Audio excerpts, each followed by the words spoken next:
Hi friends, इस video में मैं आपको फ्यूचर परफेक्ट कंटिन्यूस टेंस के बारे में बताने जा रहा हूँ।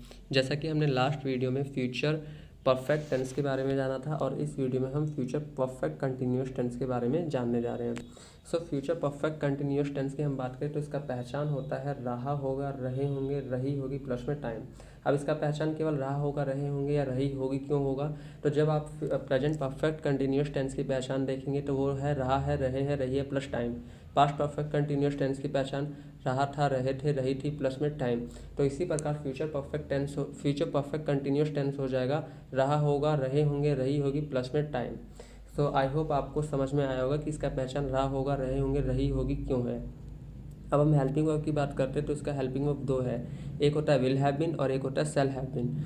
अब हम सबके साथ जो है विल हैव बीन का यूज भी कर सकते हैं और सबके साथ सेल हैव बीन का भी यूज कर सकते हैं।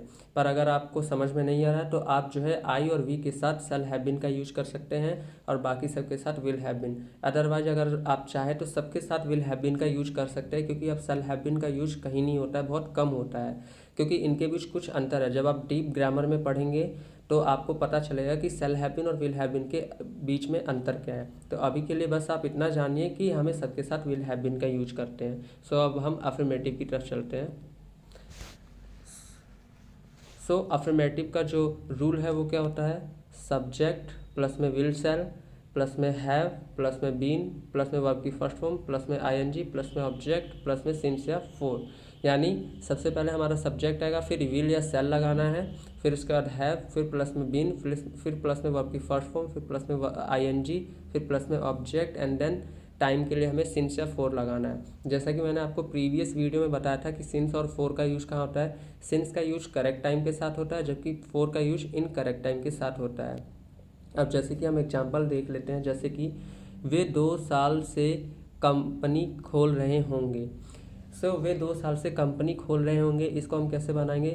सबसे पहले वे सब्जेक्ट में इंग्लिश में हम क्या कहेंगे? इसको दे हमारा सब्जेक्ट है। अब सब्जेक्ट के बाद हम क्या लगाएंगे? विल। जैसा कि मैंने कहा था सबके साथ विल लगा सकते, तो मैंने विल यूज किया है। विल, फिर क्या आएगा? हैव, फिर बीन, फिर प्लस में वर्ब की फर्स्ट फॉर्म ओपन और फिर उसके बाद आईएनजी। ओपनिंग हो जाएगा एंड कंपनी। अब हमारा टाइमिंग क्या है? 2 ईयर्स। ये 2 ईयर्स जो है हमारा, ये 2 ईयर्स करेक्ट है या इनकरेक्ट है? तो ये जो 2 ईयर्स है वो हमारा इनकरेक्ट है, तो हम यहाँ पे 4 का यूज करेंगे। आई होप आपको समझ में आ गया होगा।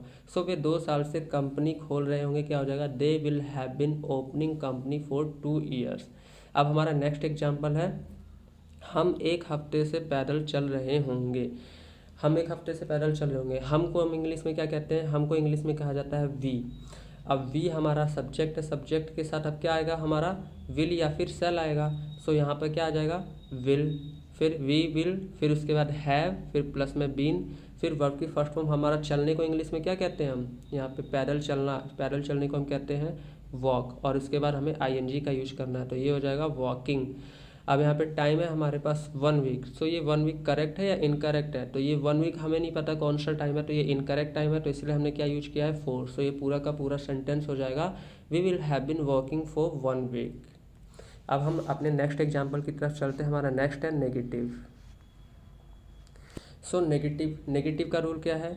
नेगेटिव का रूल ये है, सब्जेक्ट प्लस में विल या सेल प्लस में नॉट प्लस में हैव प्लस में बीन प्लस में वर्ब की फर्स्ट फॉर्म प्लस में आईएनजी प्लस में ऑब्जेक्ट। अब कई बच्चे ये सोच रहे होंगे कि मैंने विल या सेल के बाद ही नॉट क्यों लगाया है। तो जैसा कि मैंने आपको एक यूनिवर्सल रूल बताया है कि जब भी कोई दो से ज़्यादा वर्ड का हेल्पिंग वर्ब है, तो जो पहला वर्ड है हेल्पिंग वर्ब का जस्ट उसके बाद ही नॉट हमें लगाना है। इसलिए हमने यहाँ पे देखा जो हमारा हेल्पिंग वर्ब है वो 3 वर्ड का है, will have been and shall have been. तो अगर मुझे मान लीजिए विल हैव बीन में नॉट का यूज करना है, तो मैं नॉट का यूज कहाँ करूँगा? मैं विल के बाद नॉट लगाऊंगा। तो इसीलिए मैंने यहाँ पे लिखा विल या सेल फिर प्लस में नॉट और फिर उसके बाद मैंने हैव एंड बीन लिखा है।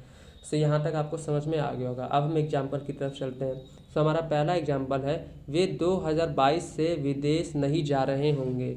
इसका इंग्लिश में क्या हो जाएगा? वे को क्या कहते हैं हम? दे। अब दे हमारा सब्जेक्ट है, दे के साथ मैंने विल लगा दिया।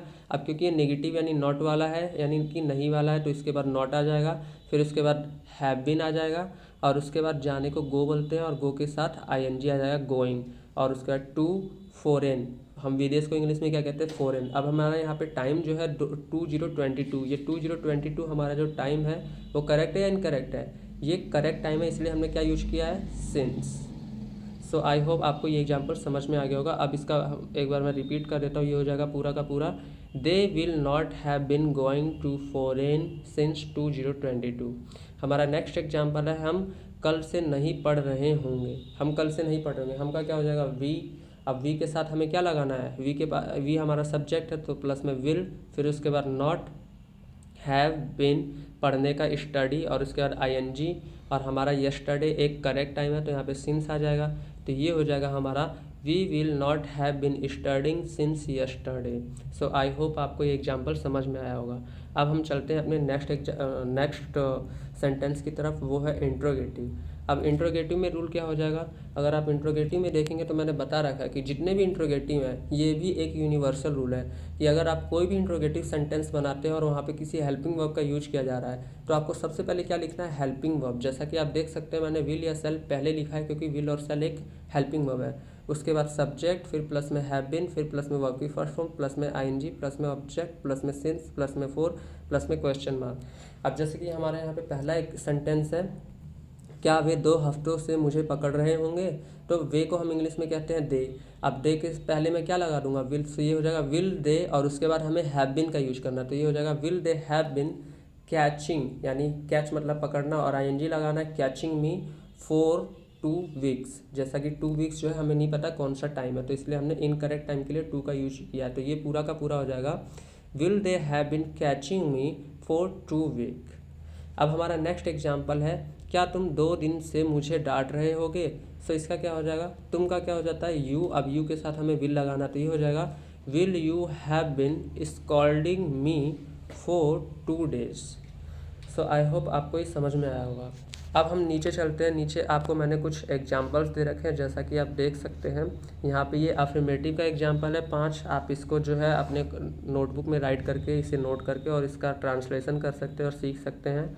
ये नेगेटिव के कुछ एग्जाम्पल्स हैं और ये नीचे जो है अफर्मेटिव के इंट्रोगेटिव के कुछ एग्जाम्पल्स हैं। और ये नीचे मैंने यहाँ पे वर्ड मीनिंग्स लिखे हैं क्योंकि ऊपर स्पेस नहीं था तो वर्ड मीनिंग्स मैंने यहाँ लिखे। अगर आपको वर्ड मीनिंग में दिक्कत आ रही हो तो आप यहाँ से हेल्प ले सकते हैं। And if you like my video so please share and subscribe my video and do not forget to on the bell icon so that you can get the latest notification of my video. Thank you for watching my video.